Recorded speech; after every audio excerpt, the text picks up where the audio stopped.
Hi, today I'm going to show you how to make paper flowers.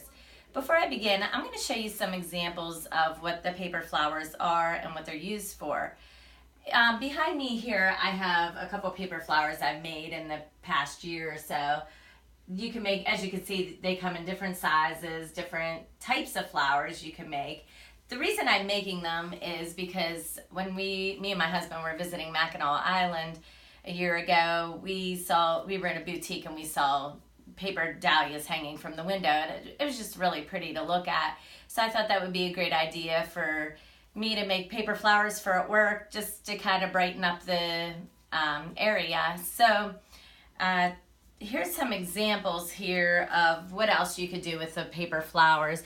A lot of people use them for weddings as a backdrop, for people to take pictures, and if you have a lot of empty space, like wall space, it looks really pretty. So I'm going to start off and show you how to make these. I'm going to show you how to make the dahlia. It's a little bit time consuming, but I have everything ready in advance. So the supplies that you're going to need are either scissors, or like I have this Fiskars cutter here that has a ruler that's already incorporated into it.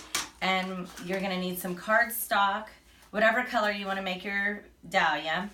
You need a circle cardboard cut out, depending on how big you want to make the dahlias, however big you want to make the circle. I use a paper clip as a hook. You could buy hooks.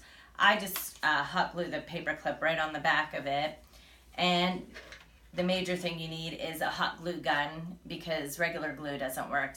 The paper is just too thick and it won't stick with tape or with the glue sticks. So to start off, we're going to I already cut the cardboard out into a circle. And for the paper clip on the back as a hook, it's nicer if you could get it, like bend it out a little bit. That way you can hook it on easier. So just put a little dollop. I start with the hook on it first. That way it's dried whenever I'm done with the flower and I don't have to mess around with the hook. And I just put glue all over it and just let that glue or dry. So then after that, we're gonna make the petals. And I already cut these. You need about 50 squares, 4-inch squares cut out.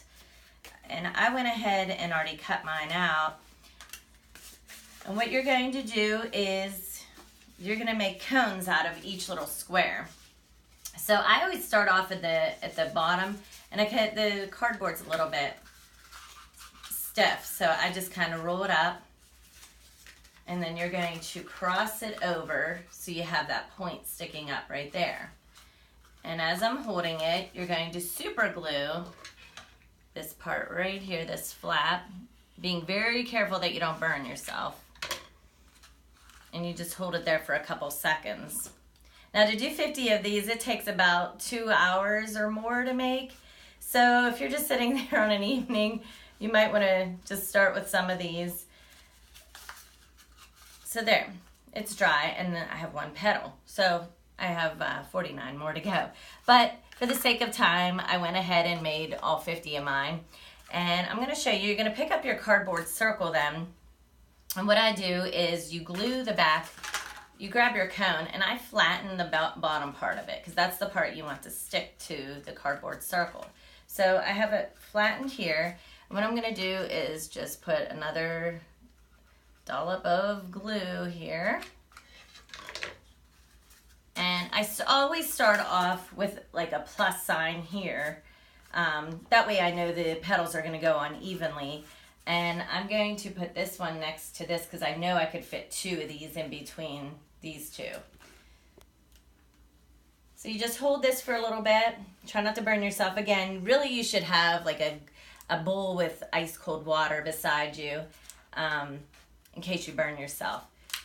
So there's that. And you just keep going around and around on the outside. And then if you want a different color, you could start on a second row, and then you just glue it in between those 2.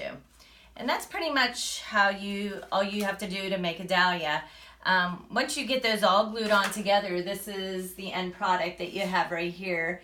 And I just have a paper or a thumbtack in the wood here, or you can put a hook on your door. And this one I used a soda can tab, and you just place this on here, and voila, you have your paper flower. I hope you enjoyed my tutorial. Thank you. Bye.